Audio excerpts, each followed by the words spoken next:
Malam perayaan Waisak menjadi momen spiritual yang penuh makna bagi umat Buddha dan masyarakat yang hadir di kawasan Marga Utama Candi Borobudur.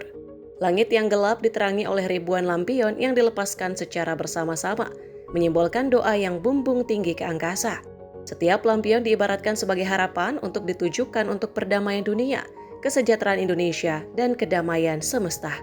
Suasana malam itu juga dipenuhi antusiasme masyarakat dan jemaah yang datang dari berbagai daerah untuk mengikuti rangkaian acara perayaan Waisak di Candi Borobudur.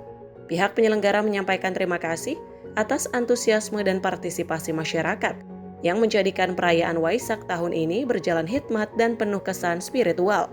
Perayaan ini menjadi salah satu tradisi tahunan yang tidak hanya bernilai religius, tetapi juga menjadi simbol persaudaraan dan harapan bagi banyak orang.